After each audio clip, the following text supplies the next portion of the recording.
Alright, vamos a empezar hablando sobre los ministros del santuario. Y ministro, cuando vimos la palabra ministro, pensamos, esos son los pastores, los evangelistas, los hombres grandes de Dios. Y ministro es todo aquel que ministra a la presencia del Señor. Y ministrar es servir, porque el que es un ministro es un servidor. Eso es lo que somos, servidores. Así que somos todos servidores o ministros del santuario. Nosotros tenemos un servicio que ofrecer al Señor y eso es lo que somos. Lo que vamos a hablar hoy es de cada uno de nosotros como hijos de Dios, qué es lo que hacemos para servir a Hashem, al Dios creador. Cuando hablamos de adoración o de adoradores, es imprescindible que nos hagamos la siguiente pregunta. ¿Quién es el objeto de nuestra adoración? El conocimiento, aquí hay una palabra bien importante. El conocimiento del objeto que se adora es paralelo con la calidad de adoración que presenta el adorador. Lo voy a leer otra vez. El conocimiento del objeto que se adora es paralelo con la calidad de adoración que presenta el adorador. De acuerdo al conocimiento que tú tienes de ese ser superior a quien adoras, así de más alta va en aumento la calidad de tu adoración. Eso va paralelo. Por definición, la palabra adoración significa el acto de postrar no solo nuestro cuerpo, pero también nuestro corazón e intelecto en reconocimiento ante un ser supremo. Como dicen los salmos, reconocemos que no nos hicimos nosotros mismos, ¿verdad? Que nos hizo el Señor. Ahora, la gran pregunta, ¿quién es Dios? La Biblia no toma tiempo para explicar quién o qué es Dios, pues a través de toda la Escritura este conocimiento se da por sentado. O sea, en la Escritura, la Biblia no está escrita para explicar quién es Él. La Biblia solamente está escrita para explicar quiénes somos nosotros, porque su existencia se da por sentado en toda la Escritura. Pero sí nos informa que Dios es espíritu, porque lo dijo Yeshua. Yeshua, ante la mujer samaritana en el pozo, tiene la siguiente conversación. Eso está en Juan 4:19. La mujer le dijo, Señor, me parece que tú eres profeta. Nuestros padres adoraron en este monte, y ustedes dicen que el lugar donde se debe adorar es Jerusalén. Yeshua le dijo, créeme, mujer, que viene la hora cuando ni en este monte ni en Jerusalén, y estas son palabras bien grandes, ni en este monte, hablando del monte donde adoraban los samaritanos, ni en Jerusalén, donde adoran los judíos, ustedes adorarán ni en este ni en el otro, porque el Padre será adorado en el Espíritu. Pero Jesús sí le dijo, ustedes adoran lo que no saben. Nosotros, hablando de los judíos, adoramos lo que sabemos, porque la salvación viene de los judíos. Pero aquí hay un cambio de pensamiento. Siempre que está la palabra pero es que hay un cambio. Pero viene la hora y ya llegó. Esto parece como una paradoja. Pero ahorita vamos a ver por qué le dice la hora viene y ahora es. Cuando los verdaderos adoradores, adorarán al Padre en espíritu en verdad, porque también el Padre busca que lo adoren tales adoradores. Dios es espíritu y es necesario que los que lo adoren en espíritu y en verdad. En cuanto tenemos una experiencia con Mashiach, que fue lo que esta mujer samaritana tuvo, ¿qué es lo primero que el alma anhela tan pronto tiene una experiencia espiritual? Saber cómo se debe adorar a Dios. Tan pronto una persona viene al Señor, lo primero que quiere es saber cómo se adora a Dios. El hombre ha sido creado con un deseo innato de adorar. Esto está inscrito en nuestro ADN o DNA, como se dice en inglés. Es por esto, por lo que vemos en la historia del hombre, la adoración a toda clase de objetos. Hay gente en el pasado, en la historia del hombre, que han adorado el sol, la luna, las estrellas, animales, imágenes de piedra, imágenes de madera, de metal, toda clase de imágenes. El Hijo de Dios vino a mostrar al Padre y a enseñarnos la manera correcta de hacerlo. Tan pronto esta mujer descubre que se encuentra ante un hombre de autoridad, por eso lo llamo profeta, lo primero que investiga es la manera correcta de adorar al Creador. Yeshua le indica que hasta ahora la gente ha estado adorando incorrectamente.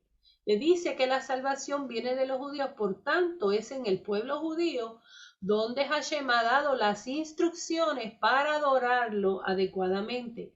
Pero también le informa que hasta ahora nadie lo ha hecho correctamente porque Dios es espíritu y que la hora viene cuando los verdaderos adoradores lo harán correctamente. Y él le dijo cómo se hacía correctamente: en espíritu y en verdad. Yeshua también le informa que la hora viene y ya llegó. O sea, la hora viene y ahora es. ¿Qué significa esta paradoja? Yeshua estaba profetizándole a ella como gentil. Para ella como gentil ya la hora llegó. Porque acuérdense que cuando entramos en los 2000 años que llevamos desde Yeshua para acá, Dios ha estado trabajando con los gentiles, con el pueblo, con la iglesia, que los gentiles en su mayoría están divididos en dos. Están los gentiles que le llaman gentiles porque es la tribu de Efraín, la tribu del norte, todas las tribus del norte que están esparcidas por el mundo, que son las ovejas perdidas de Israel, que él vino a buscar, que están metidas dentro de los gentiles. Y también está hablando de Israel, de los judíos que están en la tierra de Israel. Para ellos la hora no ha llegado, la hora viene. Pero para nosotros los gentiles, tanto los gentiles como los gentiles que son realmente las tribus perdidas de Israel, que están mezcladas entre los gentiles, para nosotros ya la hora llegó. Llevamos 2000 años conociendo el adorar a Dios en espíritu y verdad. Pero para el judío todavía no ha llegado eso. Está llegando ahora. Este es el tiempo de Dios quitar la venda en los ojos de los judíos para que realmente entren al conocimiento del Hijo de Dios. Así que dice, Yeshua estaba profetizándole a ella como gentil que ella era, que la hora para ella ya había llegado cuando aprendería a adorar al Eterno en espíritu y en verdad. La hora viene para los judíos, eso será en el futuro, que ya está empezando a suceder ahora, cuando aprenderían a adorar a Dios en espíritu, pero no todavía. Al pueblo judío les quedaba un velo frente a sus ojos y no pueden hacerlo en espíritu, aunque tienen la verdad de la Torá. El pueblo de Israel sabía adorar al verdadero Dios en el monte correcto en Jerusalén, pero no sabían todavía adorarlo en espíritu. Solo sabían hacerlo en la verdad de la palabra, la Torá. Pero para el pueblo gentil, la hora había llegado cuando aprenderían a adorar a Dios en espíritu. Así que se requieren dos aspectos en la adoración aceptable ante Dios: espíritu y en verdad. Cuando Pentecostés llegó, los primeros discípulos dentro del pueblo judío, que fueron lo que le llaman las primicias, recibieron poder de lo alto y junto con este poder comenzaron a vivir por el Espíritu de Dios a través de su Espíritu Santo. Fueron los primeros que entendieron la importancia de adorar a Dios en el Espíritu Santo. Cuando Pablo comienza su ministerio ante los gentiles, entonces se cumplió lo que le dijo Yeshua a la mujer samaritana. Fue el pueblo gentil que cuando recibía la verdad de las buenas nuevas de Yeshua Mashiach, comenzaba a entender la verdadera adoración que se hace en el Espíritu. Entonces, si entendemos la magnitud de lo explicado anteriormente, podemos arribar a la siguiente conclusión. Y voy a decir una frase que va a chocar un poquito, pero esto es lo que vamos a entender ahora. El Eterno se adora a sí mismo. ¿Qué ustedes entienden por esa frase? Que Dios se adora a sí mismo. Pues que el Cristo que está en nosotros adora al Cristo corporal. Amén. Al Dios, al Eterno, al Padre Eterno, ¿verdad? Porque si tú adoras en la carne, no estás adorando en el Espíritu. Pero cuando tú entras en el mundo espiritual y tú comienzas a adorar en el espíritu, por el Espíritu Santo, ya sea en lenguas o en una manifestación del espíritu, cuando tú lo haces en el espíritu correcto, que es en la mente espiritual que ha crecido dentro de ti, que es lo que llaman la mente de Cristo, la mente del Mesías. Entonces, si estás adorando desde esa mente y el Mesías y el Padre son uno, no es uno acá y otro allá, ellos son un ejad. Por lo tanto, el ser que habita dentro de mí, que está adorando al que está fuera y dentro de mí a la misma vez, se hacen uno, entonces es como si él se adorara a sí mismo. No es que estoy adorándolo en la carne, porque si lo adoro en la carne ya es otra adoración. Entonces, eso precisamente lo que quiere decir, que Hashem no acepta adoración de labios o carnal. Cuando adoramos en el Ruach HaKodesh, que es el Espíritu Santo, es Mashiach Yeshua, el que se levanta en este templo nuestro y adora al Padre a través de su cuerpo, que es la asamblea, la iglesia, los nacidos de Dios por el Espíritu Santo, quienes son maduros en la revelación de su palabra. ¿Adoramos solo cuando cantamos, alzamos las manos o danzamos? No. Hay una adoración más alta. Hay una adoración bien alta que no todo el mundo conoce. La vamos a ver hoy. La adoración a Dios que otro emite al mirar tu conducta semejante a la del Hijo de Dios y como un fiel observador de los mandamientos de la Torá del Eterno. O sea, es cuando tu vida es un reflejo de la palabra y otros admiran y buscan a Dios y glorifican a Dios por lo que ven en otra persona. Esa es una adoración bien alta. Es la que expresa una persona porque puede ver a Dios en otra persona. El que otro pueda admirar tu conducta y decir de ti, como dijo Yeshua, he aquí un verdadero israelita en el cual no hay engaño. Es olor fragante ante Dios el que una persona pueda ver a Mashiach en ti. No es solamente una adoración, sino una expresión del caminar en Mashiach. Recuerda que para muchos tú serás la única Biblia que leerán. Tú eres la Torah viva caminando por la tierra. Así que esas son palabras bien grandes, ¿verdad? Okay. They're big words. Otra gran verdad en la adoración que necesitamos descubrir es que Hashem es también una fuerza. Él es una energía, es un poder, también es una vibración. Todo lo que vive, vibra. La Torah escrita tiene poder y tiene unción por sí misma. Pero la Torá que vive y habita en nosotros a través del Espíritu Santo en el creyente se convierte en una fuente de poder doble. Es como si fuera una doble unción.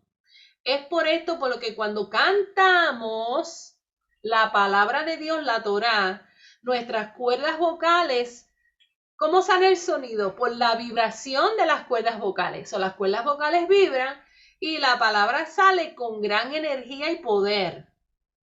Hay porciones hebreas, actually, en la Torah que no se pueden leer simplemente. Hay que cantarlas. Y por alguna razón es.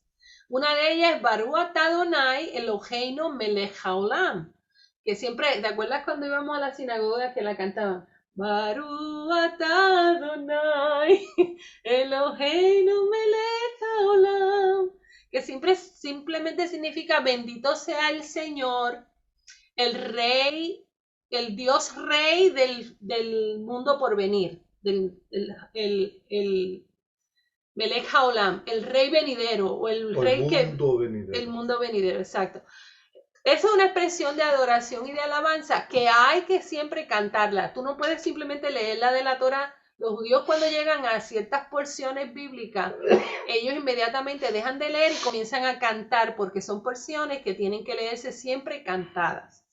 So, Dios le pedía al pueblo que esta porción y muchas otras como esta fueran cantadas. Es esta vibración al cantar que produce un sonido especial ante Dios. Cuando adoramos en cántico, estamos haciendo resonar su palabra en una frecuencia más alta. Y esa vibración de su palabra se convierte en medicina para nuestros huesos y todo nuestro cuerpo. Pero no se queda ahí. Esta palabra llega hasta el alma y el espíritu del hombre, sanando nuestras emociones y levantando el espíritu.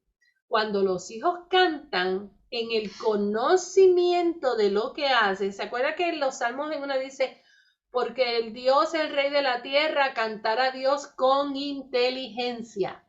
Lo que significa cantar a Dios con inteligencia es con conocimiento de lo que se está haciendo. Tiene también la capacidad de crear una unción corporal que transforma las vidas. Ese es el poder tan grande que tiene la iglesia cuando canta, pero es cuando canta con el conocimiento de lo que hace. Las letras del español o del inglés a las letras hebraicas. ¿Habrá alguna diferencia? Lo sabemos que sí. Ahora, la gran mayoría de los salmos son cánticos y hay capítulos que no son cánticos, son narraciones de quizás lo que le fue revelado a David, el rey David, durante toda su vida, pero había momentos en que cantaba y tiene una razón por qué. Ahora, no imaginemos que cantaba en español ni en inglés, no, cantaba en su idioma, el hebreo, y tenía una fuerza mayor porque es un lenguaje que fue dado, sabemos que fue dado por Dios, y yo pienso que todo lo demás se deriva de ahí. Ese es el comienzo, claro, pero sabemos que lo que hemos tenido una experiencia, cuando oramos en el Espíritu, a lo que me refiero en lenguas, pues es lo único que puede llegar hasta ahí cuando una persona tiene conocimiento de la lengua hebrea, porque es en el Espíritu. Mi mente no entiende lo que estoy diciendo y queda sin fruto, mi mente es natural, pero mi espíritu sí es edificado. ¿Quién sabe si estás hablando hebreo y no sabes? Porque tu mente natural no entiende, no sabe hebreo. Pero así que yo he podido entender o analizar esto. Y yo digo, Señor, yo no hablaré hebreo, pero cuando me pongo a hablar en lengua, en oración, y el espíritu es el que yo dejo de hablar en lengua y entonces el espíritu toma control de esa unción que está fluyendo y ya nadie más sabe lo que tú estás orando, ni la fuerza del enemigo no lo sabe. Sí, y sabe que hay un secreto, un misterio, y es que las emociones, no negativas, las buenas emociones, que le llaman vibraciones, cuando uno canta y pone el corazón en lo que está haciendo y el conocimiento y la inteligencia y la revelación de lo que conoce en ese cántico, eso crea una vibración tan fuerte que la emoción que uno está poniendo en la canción es lo que Dios siente y recibe. No es tanto las palabras, sí, las palabras tienen poder y autoridad, pero esa vibración del corazón cuando cantamos, eso es lo que Dios recibe. Es una cosa tremenda, que es lo que Él recibe como un olor grato.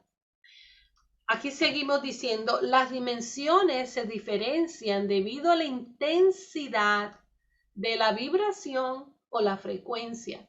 El cielo no es una dirección, como decir, voy de aquí para allá, un lugar, sino una dimensión. Alcanzamos el cielo cuando subimos a una dimensión o frecuencia más alta, cuando estamos en adoración.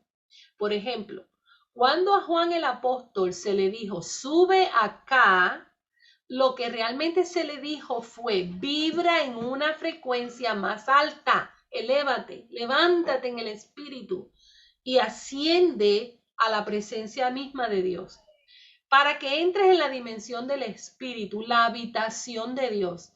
Esta es la dimensión de Adán antes de la caída, por eso cayó, por eso dice, ay, Adán cayó. Pero ¿de dónde cayó? De una dimensión que se encontraba a esta dimensión en donde estamos ahora. El subir o bajar, el ascender o descender, el levantarse o caerse, todo esto lo que nos habla es de dimensiones. En el tabernáculo de Moisés vemos 3 habitaciones o dimensiones. son representativas de tiempo en la historia del hombre, aunque también representan muchas cosas más. Esta estructura no tiene límites. Estas tres dimensiones eran el atrio, que era el patio, el lugar santo y el lugar santísimo. En el lugar santísimo había solamente un mueble, el arca del pacto. El pueblo de Israel no podía ver este mueble, pues estaba oculto detrás de un velo que separaba el lugar santísimo del lugar santo.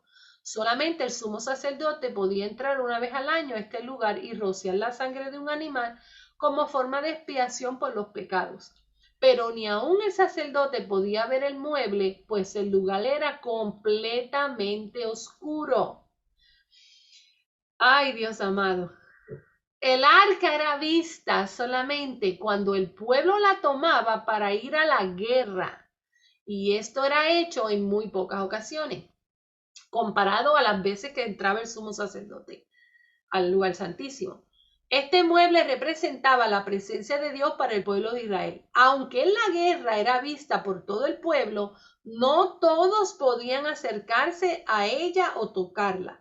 Era cargada por los levitas en sus hombros a través de unas varas doradas que levantaban el arca por sus cuatro esquinas. En una guerra no aprobada por Hashem, el pueblo de Israel perdió la batalla y los filisteos se apoderaron de ella, del arca del pacto. Cuando David estaba reinando, quiso traer el arca de regreso a Israel, pero tenía otros planes en cuanto a dónde iba a colocar el arca. Sin investigar sobre la manera apropiada de cargar el arca, se lanzó a buscarla. Esto se aprueba mucho, tiene mucho que ver también hoy en día, porque si el arca representa la presencia divina, muchos tratan de traer la presencia divina, pero no lo hacen de acuerdo a lo que Dios ha establecido. Por eso no vemos que Dios se mueve de la manera que esperamos. Vamos a ver lo que dice 2 Samuel 6, 1 al 8. Dice, David volvió a reunir a todos los mejores soldados de Israel, que sumaban 30,000. Partió de Balaá de Judá con todo su ejército para trasladar de allí el arca de Dios, donde se invocaba el nombre del Señor de los ejércitos, que habita entre los querubines. Sacaron el arca de Dios de la casa de Abinadab, que estaba sobre una colina, y la pusieron sobre un carro nuevo, al que iban guiando Usa y Ahió, los hijos de Abinadab.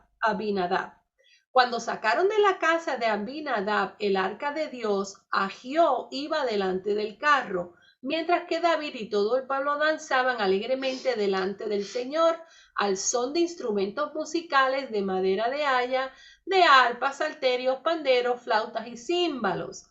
Al llegar a la era de Nacón, los bueyes tropezaron y Usa estiró la mano para sujetar el arca. Pero el Señor se enojó muchísimo contra Usa por haberse atrevido a tocar el arca, y allí mismo hirió a Usa y este cayó fulminado. David se puso muy triste de que el Señor hubiera dado muerte a Usa, y desde entonces aquel lugar se llama Pérez Usa. El pueblo de Dios tiene la costumbre de creer que Él solo se mueve en la música. David venía con mucha música, baile, salterío y gritadería y danzas y gritos y voces y mucha música. Pero la música es un medio solamente. Su presencia se manifiesta en aquellos que cuando adoran saben lo que están haciendo. David nos informó primero para ver cuál era el protocolo para traer la presencia de Dios y solo confió en su propia imaginación e interpretación. Y esto se aplica mucho hoy en día en muchas iglesias. Tenemos una imaginación y nos creemos que esta es la manera correcta. Interpretamos las cosas y pensamos que esta es la manera correcta. Y ustedes ven que hay iglesias que hasta tienen luces en colores y tiran humo en el stage como si fuera un concierto. Y wow, tú dices, qué tremenda música, tremendos músicos, tremendas voces y todo. Pero no se mueve nada. Esto no significa que cuando no hacemos las cosas de acuerdo con su Torah, lo que traemos es muerte. Eso fue lo que pasó ahí. Usa murió.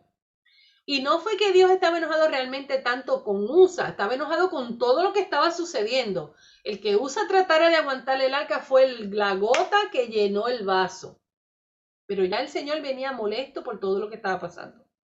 La definición de muerte es separación, o sea, que cuando no hacemos las cosas correctamente, en lugar de acercarnos, ¿qué? Nos alejamos, nos separamos.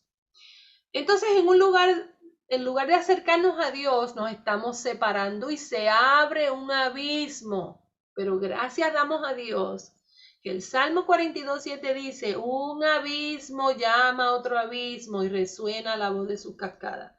Por tanto, aunque hagamos las cosas incorrectamente y se crea un gran abismo, Dios con todo eso nos dice que ese abismo que formamos por ignorancia, Él está dispuesto a alcanzarnos en medio de ese abismo y a hacerse uno con nosotros. La adoración verdadera en el espíritu trae un acercamiento de un abismo a otro. Tu espíritu es un abismo acercándose a otro abismo, que es Dios, el eterno. Usa murió como consecuencia de la ira de Dios hacia lo que se estaba haciendo. Vemos que había música, flautas, tamboriles, danza y mucha alegría, pero esto no provocó la presencia de Dios, sino su ira y su desaprobación. Cuando David vio esto, inmediatamente detuvo todo lo que se estaba haciendo y arrepentido fue e inquirió para ver cómo era que se debía hacer esto, cómo se trae la presencia de Dios. Lamentablemente esto no es así en muchas congregaciones. La presencia de Dios escasea aún y cuando hay grandes músicos, luces en colores, lo que ya dije ahorita, humo y todo esto. Pero solo tocamos la parte almática de los hermanos en la congregación. Tocamos las emociones de la gente y las emociones no cambian a nadie. Son tocadas y piensan que esto es ellos piensan que eso es suficiente porque ven que la gente llora. Eso no es. Cuando Dios se manifiesta y la presencia de Dios desciende, hay cambios, hay vidas transformadas, hay gente libertada, hay gente sanada. Eso trae cambios. Su presencia nos transforma. La verdadera adoración disipa tinieblas. No es pelear contra las tinieblas, sino disiparlas. Muchos pasan un gran tiempo orando y reprendiendo las tinieblas. Es como dar golpes contra la oscuridad. Cuando entras a un cuarto oscuro, no luchas contra la oscuridad para que se vaya. Simplemente enciendes la luz y las tinieblas se disipan. Si el pueblo de Dios comprendiera el poder de la adoración en espíritu y verdad, entonces comprenderían que tan pronto comienza la alabanza y la adoración, todo poder de las tinieblas se disipa ante un pueblo que sabe realmente lo que es la guerra en el espíritu. Cuando el pueblo de Israel se preparaba para ir a la batalla, preguntaban a Hashem, ¿qué tribu debe ir al frente? Y Hashem, ¿qué le contestaba? Judá, que vaya siempre al frente. ¿Por qué? Porque Judá es la alabanza, es lo que abre, es lo que va al frente guerreando por nosotros. Una vez que David comprendió la manera correcta de traer la presencia de Dios, el arca, de regreso al pueblo, se preparó y trajo el arca. Los levitas debían cargar el arca sobre sus hombros. Los hombros son representativos de gobierno. ¿Por qué Dios estableció esto? Porque ya Dios venía hablando de Yeshua y lo vamos a ver ahora. Dice Isaías, el principado sobre su hombro. Así que los hombros sostienen la cabeza, que es Mashiach. Hay un sacerdocio llamado por Dios para sostener su cabeza.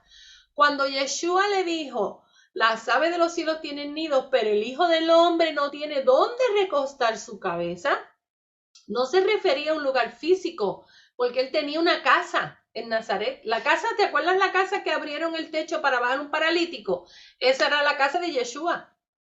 Su asamblea de creyentes no había nacido todavía, la iglesia no se había formado, por eso no tenía dónde poner su cabeza todavía. La iglesia nació en Pentecostés, o sea, él no tenía dónde poner su cabeza. Así que su asamblea de creyentes no había nacido todavía del Espíritu y sus discípulos todavía tampoco habían sido ascendidos a la posición de apóstoles. El Hijo del Hombre todavía no tenía quien pudiera sostener su cabeza. Cuando vino el Espíritu Santo en Pentecostés, nació la iglesia, la asamblea divina, y junto con ella comenzó el sacerdocio más alto aún que el levítico, porque con la iglesia se renació el sacerdocio de Melquisedec, el cual podía ahora sostener la cabeza, que es Mashiach. Y de Melquisedec vamos a hablar después, más adelante, en otro estudio. Lo voy a dejar hasta aquí con Melquisedec, porque después vamos a entrar largo y tendido hablando del sacerdocio de Melquisedec. Ok, ya estamos terminando. David ahora conocía el secreto de la adoración y la alabanza y cómo traerla al pueblo. Es por esto por lo que, en lugar de traerle el arca al tabernáculo de Moisés, la trae al monte Sión en Jerusalén y la coloca en el centro de un pequeño tabernáculo. Aquí el arca fue puesta al descubierto para ser vista por todo el pueblo, y puso levitas adoradores 24 horas al día, 7 días de la semana, en continua adoración y alabanza ante Dios. Solo se hicieron sacrificios de animales en la inauguración del tabernáculo, y luego solo se ofrecían sacrificios de alabanza y adoración. No más sangre de toros ni de machos cabríos. La adoración y la alabanza era el único sacrificio acepto ante Dios. Era algo como parecido a esto que vemos aquí, que era una tienda, y lo único que había, en lugar de ser el tabernáculo de Moisés, que tenía tres divisiones, esta tenía una sola división, que era un solo lugar, y en el centro el arca del pacto, con las cortinas abiertas, y todo el mundo veía el arca día y noche. Y alrededor del arca los levitas en adoración. ¿Algunos de ustedes habían oído sobre el tabernáculo de David? Porque No. siempre hemos oído el tabernáculo de Moisés y el templo de Salomón, pero muy poca gente ha oído sobre el tabernáculo de David, la tienda de David. ¿Nadie había oído de esto? ¿Sí? Este tabernáculo fue precursor y profeta de este tiempo y cumple con la profecía de Amós 9:11, que dice: cuando llegue el día, yo volveré. ¿Y cuándo será ese día? Estamos en ese día. Yo volveré a levantar el tabernáculo de David, que ahora está derribado, y repararé sus grietas y reedificaré sus ruinas. Volveré a edificarlo como en el pasado. Dios no va a reedificar el tabernáculo de Moisés ni el templo de Salomón. Lo que va a levantar en este tiempo profético es el tabernáculo de David, que ya eso se ha visto. La iglesia está levantando el tabernáculo que se cayó de David, porque es la que está en adoración ante el Señor. No es el de Moisés el que será levantado, sino el de David. Ya no más sacrificios por el perdón de pecados, pues el último sacrificio, el Cordero Santo, fue suficiente para quitar por completo el pecado. Ahora nuestro sacrificio es personal. Presentamos nuestros miembros como sacrificio vivo ante Dios, el cual es nuestro culto racional. Nuestra alabanza es respaldada por nuestra conducta santa y digna de aquel a quien representamos en la tierra, Yeshua HaMashiach, nuestro Rey y nuestro Salvador. Así que somos ministros de un santuario. Ahora vamos a concluir sobre esto. Algo que quiero agregar a eso que tú dices, ¿te acuerdas? No solamente en el pueblo de Israel yo lo veo, pero también hoy en día, hablando en general, todo aquel que confiesa que es creyente y, ¿verdad? Con su boca, he notado que qué difícil se nos hace. Yo entiendo que es porque no discernimos los tiempos que estamos viviendo, y en parte tiene que ver con la ceguera, la ignorancia, y es que no sabemos cuándo el trato de Dios termina o cuándo su dispensación termina, y entonces queremos seguir comiendo maná El maná de ayer. cuando ya el maná se acabó. El maná de ayer, que de hecho no se podía comer un maná del día anterior porque se llenaba de gusano. ¿Qué pasa? Cuando el pueblo de Dios salió de Egipto, querían regresar, ¿para qué?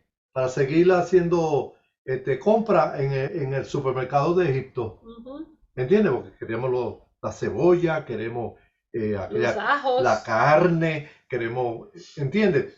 Y cuando llevamos eso espiritualmente a la realidad, tú estabas hablando del tabernáculo de David, pero estabas hablando de cómo se trae el arca. Mi pregunta es, ¿cuándo fue que David fue ungido, no solamente para ser rey, profeta y sacerdote, y no entendió este principio o este concepto espiritual? ¿Fue antes o fue después? Claro, dice que fue antes de este evento. Entonces eso indica que él no sabía, ¿entiendes? Quizá no le fue revelado, quizá no inquirió, porque es mi responsabilidad inquirir antes de yo mover algo que Dios está en eso, ¿entiendes? Entonces, ¿qué pasa? Podía verse, yo puedo adelantarme y me puedo retrasar y ambos hacen daño, pero cuando es el tiempo del Señor, como dice el corito, todo es mejor en el tiempo del Señor. Pues en el tabernáculo de David, lo mismo, sabrá Dios cuánto querían seguir practicando lo del templo de Salomón, pero ya Dios no estaba ahí, pero siguieron haciéndolo. De hecho, el tabernáculo de Moisés seguía en el otro monte, pero estaban los sacerdotes oficiando sin el arca del pacto, Y sin porque su David lo presencia. tenía en el monte Sión. Exacto. Y monte Sión representa a la iglesia. David tenía el tabernáculo que él creó chiquitito, este que tenemos ahí en la foto, con el arca. O sea que la presencia estaba acá y el pueblo seguía allá. Pues, y es, haciendo sus sacrificios y matando animales cuando la presencia de Dios ya no estaba allá. y es evidente que no pudieron discernir que este cambio venía de parte de Dios. Porque yo sé que no se sostuvo en esto que Dios los introdujo? Porque marca para el tiempo de Mashiach, ¿ok? Pues sencillamente, porque dice el profeta, el tabernáculo caído de David. ¿Ah? Entonces, ¿qué pasa? Dice que lo restauraré. So, quiere decir que el culto hacia Dios o el servicio hacia Dios tiene que ser en alabanza y adoración. Pero la diferencia es que es espontáneo. Ya no voy a llevarme por las instrucciones de cómo mover el arca. Lo que pasa es que cuando movieron el arca, tuvo que ser, como tú dices, sobre el hombro de los sacerdotes y no en una carreta con unos bueyes. ¿Por qué? Porque sencillamente tenía que ser en los hombros de los sacerdotes, que hablaba no solamente de una congregación llevando la presencia de Dios, sino también para cuando apareciera el Hijo de Dios. Ya él no mora en templo hecho por mano de hombre.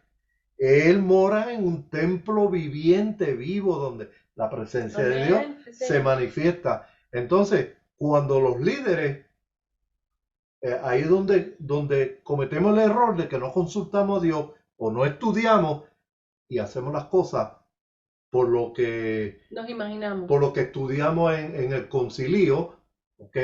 Entonces, ¿qué pasa? Como todo el mundo hace todas las cosas iguales, pues tenemos la tendencia de imitar a los demás. Lo mismo pasa en la predicación. Todo el mundo habla de lo mismo. ¿Por qué tú no puedes ser diferente? No mejor, diferente. Pues aquí no estamos tratando de probar que tú eres mejor que por causa de lo que te revela Dios, pero es hacer su voluntad. Si Jesús hubiera aparecido antes o después, ya estaba fuera de la voluntad de Dios. Sin embargo, él vino en el tiempo señalado. ¿Señalado por quién? Por el Padre. Primero por el Padre y luego los profetas. Y yo no sé si ustedes allá que me están oyendo están entendiendo, pero esto es tan importante. Yo veo hoy en día una apatía y una vagancia y veo que la gente una indiferencia.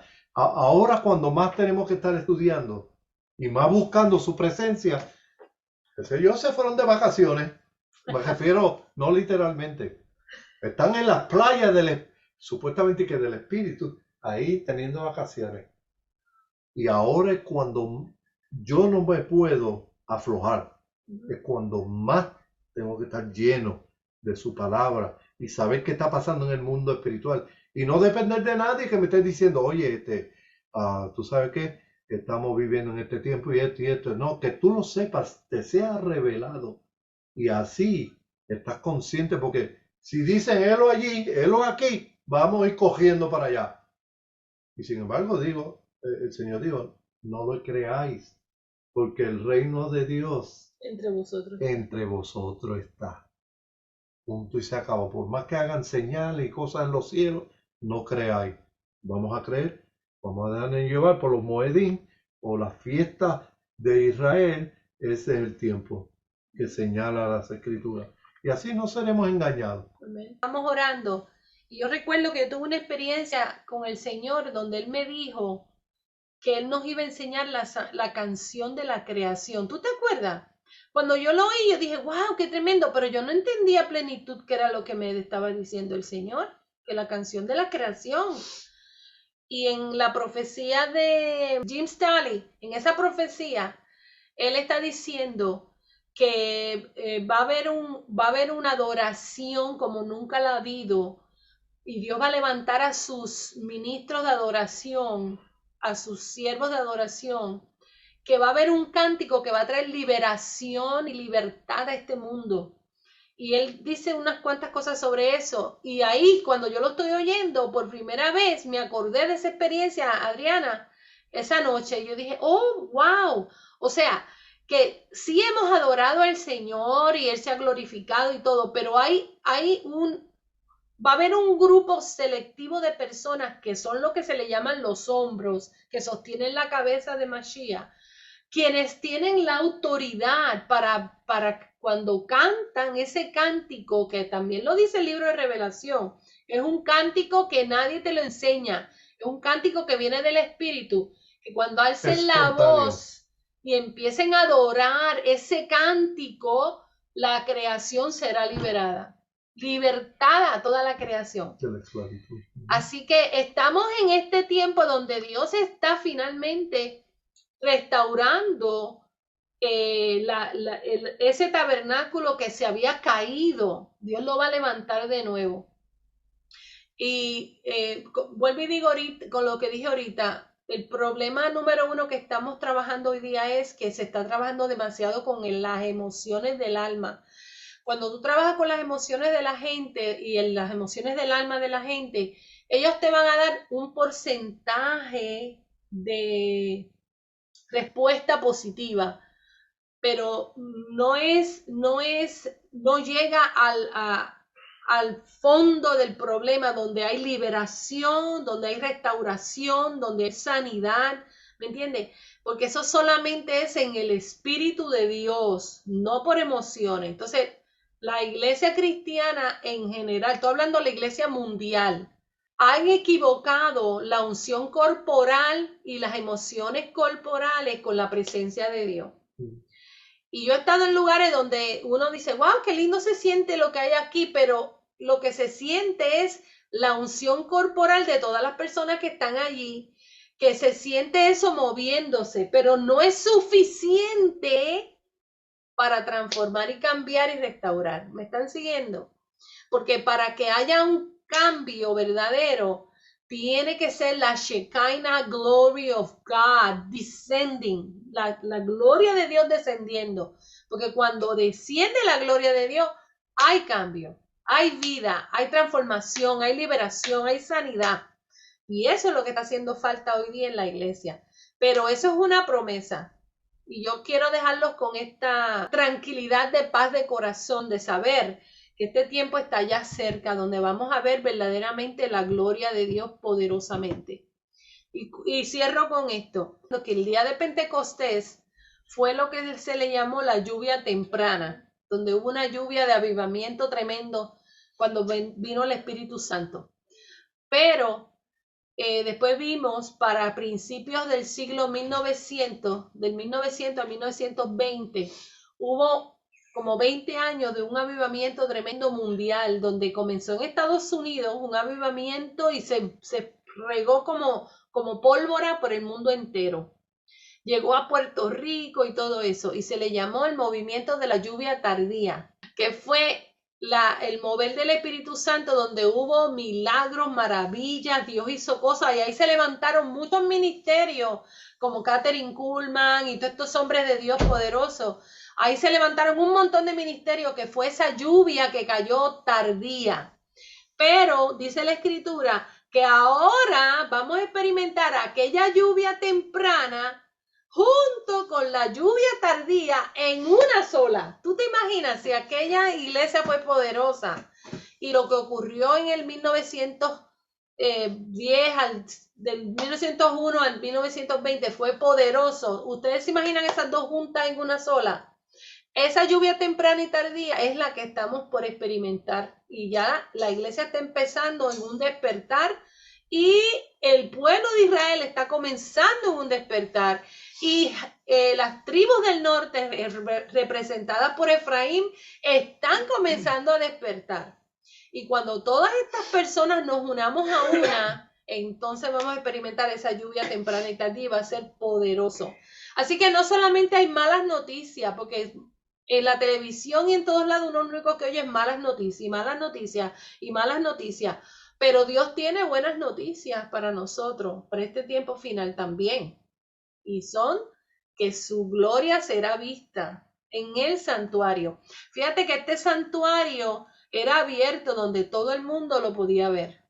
Esa presencia va a ser vista por todo el mundo. Ya no va a ser una presencia oculta, en una cámara oculta, en una cámara oscura, donde nadie puede entrar nada más que una sola vez al año, el sumo sacerdote. No, ahora va a ser vista por toda la humanidad, porque Mashiach será visto en un pueblo, corporativamente hablando, será visto en toda la humanidad. Y de hecho, el Mashiach que realmente está esperando Israel es un Mashiach corporal, no es un solo hombre viniendo, es una multitud de gente con las mismas características que tenía Yeshua, con las mismas características del Mesías. Eso es lo que está esperando Israel. Así que De hecho, tiempo de despertarnos. De hecho, cuando Él aparezca, como lo dice Mateo 24, ¿vienen con el quién? ¿Él viene solo o viene? No, una nube grande. Viene con sus santos, ¿ok? Pues ahí es donde yo me baso también, porque una referencia más que incluyo, de que si Él no viene solo, Él viene con todos los santos de la antigüedad, más nosotros. Y ahí es donde entonces, claro, será manifestado el remanente fiel que nos habla el profeta Joel 2, que es un poderoso ejército, pero ¿quiénes van a estar detrás del remanente fiel? Ejecutando los juicios de Dios, que no estamos hablando de cosas negativas, simplemente de los juicios de Dios. Poner las cosas en su lugar. En su lugar. También va a ir el resto de los, muchos son los llamados, pero los pocos escogidos también van a ir adelante ejecutando los juicios. Pero yo me paso diciéndole a la gente, el Apocalipsis es para aquellos desobedientes y rebeldes que no quisieron reconocer la soberanía de Dios, pero para nosotros, su pueblo, será día de gozo y día de su manifestación, donde dice que cuando Él aparezca, ¿quién podrá soportar su aparición? Eso está bien bueno. Va a ser bien glorioso. Mira, en el libro de Joel, capítulo 2, 28, dice, y después de esto derramaré mi espíritu sobre toda carne, y profetizarán vuestros hijos y vuestras hijas, y vuestros ancianos soñarán sueños, y vuestros jóvenes verán visiones, y también sobre los siervos y sobre las siervas derramaré mi espíritu en aquellos días. Es como dice Wilfredo, para la persona que está cegada de entendimiento, el Apocalipsis es juicio, pero para nosotros el Apocalipsis es revelación, es quitar el velo, es traer lo que estaba escondido durante mucho tiempo, traerlo a la luz, revelarlo a nuestra existencia. Esos son los últimos tiempos que la Biblia habla que vamos a nosotros a experimentar. Aunque este mundo se esté cayendo en pedazos, aunque la enfermedad esté matando a muchas personas, nosotros vamos a ver la gloria de Dios en estos últimos tiempos porque somos esa generación emergente que verá la gloria del Eterno. Dice que aunque abunde el pecado, sobreabundará la gracia de Dios. Amén. Esa es la Eso lo estamos generación. viendo. Sí. Perdona que te interrumpa. Esa es la generación sin rostro del primer Adán, pero sí tendremos un rostro. Ay, amén. ¿Verdad que sí? Sí, Señor. Del segundo último Adán, el nuevo hombre. Amén. Es por eso que la bendición sacerdotal dice: Jehová te bendiga y te guarde, Jehová haga resplandecer su rostro sobre ti. Es cuando el Eterno te ve, se acerca a ti y el rostro del Eterno brilla en ti, tú te conviertes como un espejo de él, pero es cuando la gloria, la cabot del Eterno cae sobre tu vida. Ahí te conviertes en un reflejo de él. Por eso antes en la clase cuando estábamos hablando, dice que él busca adoradores, que le adoren en espíritu y en verdad. Cuando nosotros nos unimos a él, somos Ejat.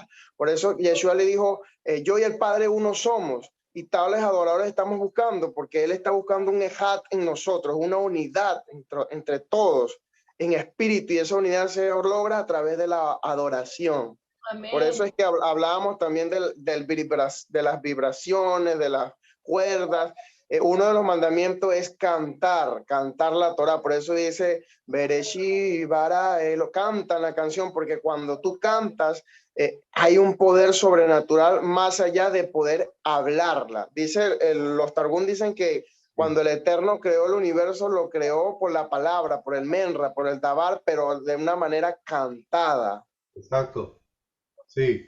Por eso es que... esto es para vigilia. Está buena la clase, está buena. Esto está bueno, esto está para vigilia.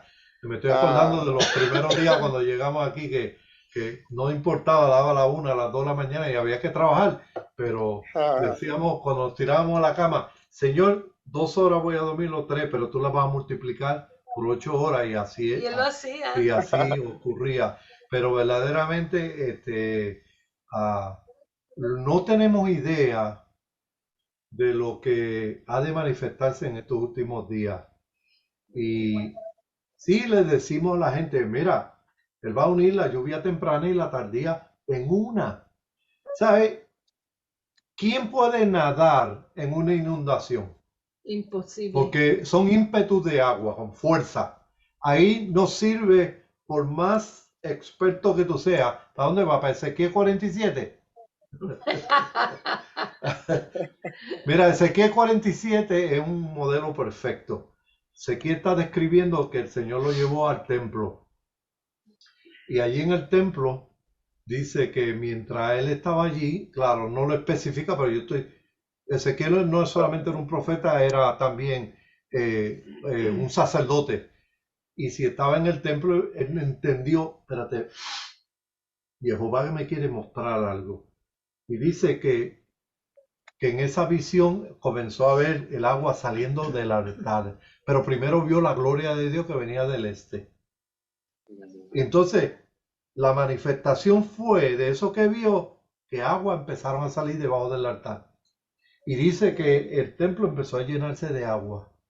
Y dice que le fue subiendo a los tobillos, luego le llegó a las rodillas, luego le llegó a las caderas, y si no sabía nadar, es para pensarlo. Ya después no podía mantenerse en pie, tenía que y nadar. Después le llegó aquí al área del cuello, y dice luego, no podía tener control, porque entonces el agua empezó a arrastrarlo hacia afuera. Y dice que se formó un río, y el agua se desbordaba por las orillas, y dice que llegó hasta el mar. ¿Ok? Aquí hay mucha tipología. ¿Ok? El río somos nosotros que llevamos las aguas, el conocimiento revelado, iluminado de su palabra. Ahora, el mar tipifica las naciones. Y dice que las naciones, tan pronto el agua hizo contacto, fueron curadas las naciones. No solamente del pecado, sino sanidades físicas, todos estos portentos y estas maravillas y estas glorias que se manifestó simplemente por el agua que salió del altar. Él dice que el agua lo arrastraba porque ya no podía nadar. Porque Dios está en control, no eres tú ni soy yo, es Dios que está en control. Y las aguas lo arrastraron. A veces yo digo, Señor, arrástrame por ahí para abajo hasta que lleguen a las naciones y puedan disfrutar de tu palabra como lo hemos disfrutado nosotros. Ezequiel 47 del 1, creo que al 30 por ahí más o menos, no hay que leerlo todo, pero es maravillosa esa revelación que... Apocalipsis 22:1. Después me mostró un río limpio de agua viva, de agua de vida resplandeciente como cristal que salía del trono de Dios y del Cordero. Wow.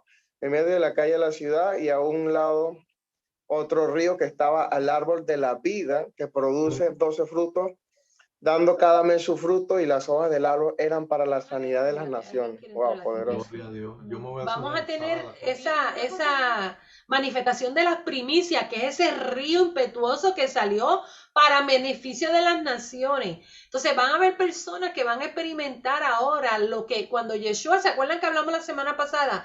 Cuando Yeshua resucitó, junto con él resucitó un grupo de gente que son primicia de lo que va a venir después en Pentecostés. El remanente. El remanente. Entonces, hay personas que Dios está inquietando ahora porque ellos son parte de ese remanente, de esas primicias que van a experimentar una gloria mayor antes que se manifieste la gran gloria mundial. Entonces, esas personas que van a entrar en esa manifestación, que luego van a ser ese río que va impetuoso que va a salir en las naciones. Mi oración a Dios es, Señor, ten misericordia de mí.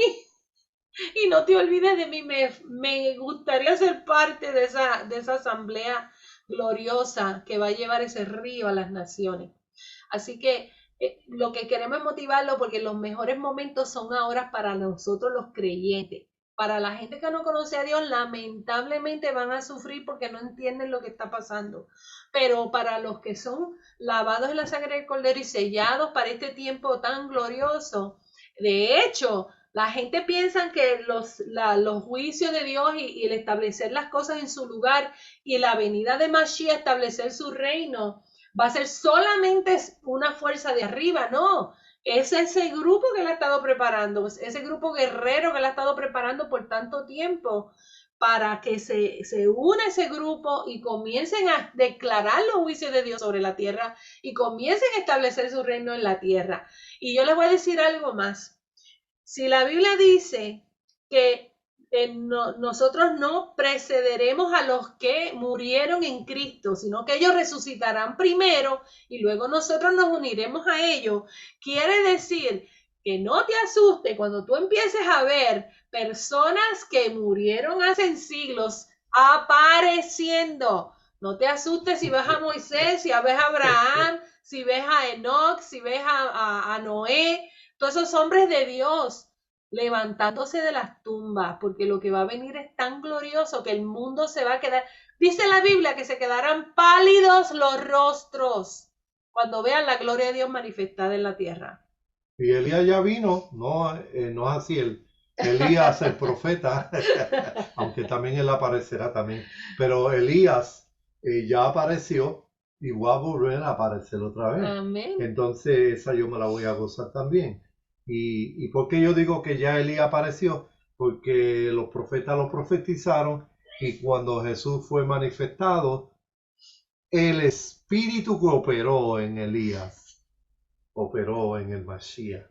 A eso es lo que se refiere, no que Elías vino físicamente, pero todo lo que fue manifestado en nuestro Mashiach vino de la misma esencia, la misma calidad, ¿entiendes? Y eso es, por eso es que digo, mucha gente no tiene idea, y por más que yo estudie, mira que yo medito y pienso y me meto a meditar, y yo digo, por más cosas que yo pueda ver, pero yo digo, me falta como el empujoncito para brincar al otro lado de la verja, ¿entiendes? Entonces, no una patada, un empujoncito, ¿ok? Pero yo pienso y miro este mundo, la belleza de este planeta, y digo, wow, si Pablo dijo no es comparable con la gloria venidera. que ha de manifestarse en cada uno de nosotros. Verdaderamente cosas que ojo no vio, ni oído oyó, ni ha subido los corazones de los hombres, Son las que Él ha preparado. ni nada. No te imaginas, por más que estudies, no te imaginas. Esas son las cosas que Dios tiene preparadas. Claro, la palabra preparada es bien interesante porque está en Apocalipsis también, donde dice que cuando la ciudad descendió de Dios, dice que descendió preparada, ataviada. Entonces, ¿de qué estamos hablando? Nuestras vestiduras, nuestra identidad, lo que somos. Como yo le estaba diciendo a alguien hoy, no sé quién fue, le estaba diciendo, mira, tú no eres esto que se ve por fuera. Tú eres lo que tú no ves por dentro. ¿Entiendes? A Juanita le estaba diciendo eso. Pues yo tengo un cuadro aquí en mi casa y los que han venido aquí, tengo un cuadro de un hombre que se está quitando la mugre y va por la mitad, así, haciendo fuerza, pero mientras se ha quitado hasta la cintura la mugre, se ve resplandeciente en forma de cristal. Yo voy a tomar una foto para ponerlo para que lo vean. Sí, y mientras se la está quitando, la hermana me dice, ay hermano, eso está poderoso. Y yo, no, vete a verlo allí en el pasillo. Vete a aquel pasillo que está allí. Ahí está el cuadro. Cuando ella lo vio, Dios, la cara que puso, que se sorprendió. Y yo dije, eso es simplemente una copia de lo que nos está sucediendo. A medida que vamos cabalgando este camino hacia el eterno, vamos despojándonos de todo lo que Pablo le llama, todo aquello que nos asedia, todo aquello que es peso, que nos aguanta, que impide que nosotros seamos manifestados. En ese cuadro tú lo puedes ver, palparlo. Y si tú has estudiado sobre eso, tienes que reaccionar porque algo más cerca no podríamos verlo. Sí. Y es bien glorioso. Se los ¿Lo enseño ven? ahora. ¿Lo ven clarito? Ve, este es la parte interna y este es lo de afuera, que es como si fuera de la tierra, terrenal. Y adentro hay un ser de luz. El nuevo hombre.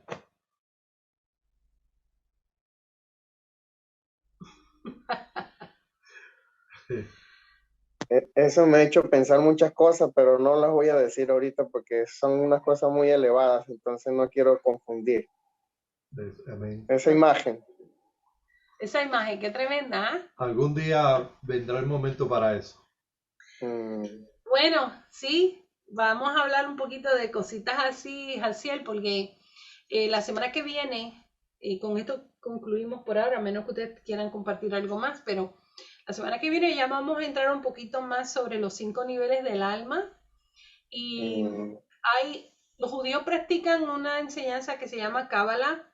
La Cábala, hay 3 tipos de Cábala. Está la Cábala bien esotérica, bien filosófica y bien mística. Hay una Cábala que se ha ido hacia la parte de poderes del alma. Y muchas veces la usan para hacer el mal y hacer daño. Pero hay una cábala que es kosher, que es la cábala verdadera judía, la que no tiene mezcla de poderes para usarlos para otras cosas, sino para crecer, para un crecimiento espiritual, para una interpretación mayor de las escrituras, para irse en lo que se llama el nivel Sod de la escritura. ¿Te acuerdas cuando hablamos de los 4 niveles? Peshar, Remez, Drash y el Sod. Entonces, esa es la cábala. Entonces, cuando entremos ahora en los 5 niveles del alma, vamos a tocar un poquito. Yo no voy a entrar muy a fondo porque yo no me siento autorizada para enseñar cábala kosher, pero para poder entender unos principios sobre cómo es el crecimiento de nuestra alma, cómo maduramos y crecemos en el Señor, hay que entrar un poquito a lo básico de lo que es la cábala kosher. Prepárense para la semana que viene porque es bien profundo el estudio, es un poquito, hay que masticarlo un poquito, pero ya es tiempo que comamos carne, ¿verdad que sí? Es tiempo que comamos carne y dejemos un poquito la lechita y crezcamos en el Señor. No hay mucho tiempo. No hay mucho tiempo y para poder ir a los próximos temas que vamos a ir, pues hay que pasar por ese puente. que es importante que lo crucemos. Amén. Vamos a orar. Amén. ¿Algún otro comentario? Padre, gracias te damos toda la gloria, te damos toda la honra por las cosas que tú nos muestras, Amén. nos deja Gloria al ver, Señor. nos las enseña, y todo es porque verdaderamente nos ama. Y tú deseas que tus hijos sean alimentados con el maná del cielo, no el que dio Moisés necesariamente en el desierto, sino verdaderamente el maná del cielo. Gracias te damos, Señor, porque ese es el maná vivo que tú hablas. Sí, Señor. Oh Señor, Aleluya. en tu palabra. Ese es el pan vivo que cambia, transforma y toca, oh Dios, aún la fibra bien profunda en nuestro espíritu. Gracias te doy por los hermanos que han estado pacientemente escuchando. Y yo te pido que durante la noche tú les ministres, que tú puedas, oh Dios, tratar con cada uno de ellos, proyectando esta revelación, recordándole, Señor, todo lo que hemos hablado aquí en este momento. Gracias le damos, Señor, al Espíritu Santo, porque Él nos guía a toda verdad. Y damos gloria y damos honra por tu presencia. Digo que esta fue una noche fructífera. Y sabemos que el fruto que obtenemos de esto no solamente el 30 o el 60, sino más allá de la cortina, que ya fue rasgada, el 100% Sí, Señor. de tu presencia. Jesús. Amén. Jesús. Amén.